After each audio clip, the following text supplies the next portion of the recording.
പ്രചോദിതമായ അജയ്യത. എൻ്റെ നുകം ഏറ്റുകൊണ്ട് എന്നോട് പഠിപ്പിൻ.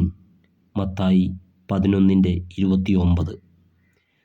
ദൈവം താൻ സ്നേഹിക്കുന്നവനെ ശിക്ഷിക്കുന്നു. എത്ര അല്പത്തമാണ് നമ്മുടെ പരാതിപ്പെടൽ.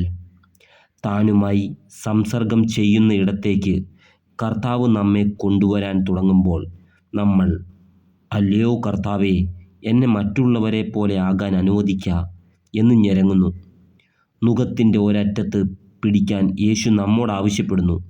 എൻ്റെ നുകം മൃദുവാകുന്നു, എൻ്റെ അരികിൽ വരിക, നമുക്കൊരുമിച്ചത് വലിക്കാം എന്നാണ് യേശു നമ്മോട് പറയുന്നത്.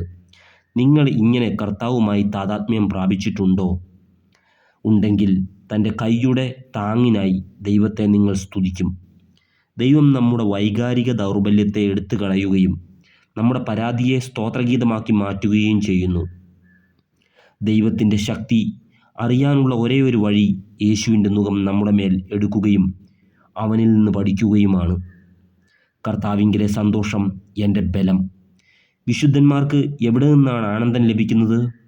ചില വിശുദ്ധന്മാരെക്കുറിച്ച് നാം അറിഞ്ഞിരുന്നില്ലെങ്കിൽ അവർക്ക് യാതൊന്നും പേടിക്കേണ്ടി വന്നിട്ടില്ല എന്ന് നാം പറഞ്ഞേനെ.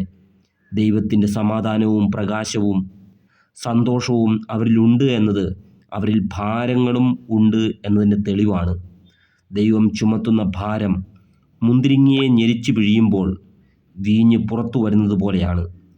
ഒരു മനുഷ്യാത്മാവിലുള്ള ദൈവശക്തിയെ ഭൂമിയിലോ നരകത്തിലോ ഉള്ള ഒരു ശക്തിക്കും കീഴടക്കാൻ സാധിക്കുകയില്ല.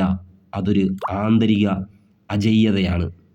നിങ്ങളുടെ ഉള്ളിൽ പിറുവിറുപ്പോ ചിണുങ്ങലോ ഉണ്ടെങ്കിൽ ദാക്ഷിണ്യം കൂടാതെ അതിനെ തൊഴിച്ചെറിയുക. ദൈവശക്തിയിൽ ബലഹീനനായിരിക്കുന്നത് ശരിക്കും ഒരു തെറ്റ് തന്നെയാണ്.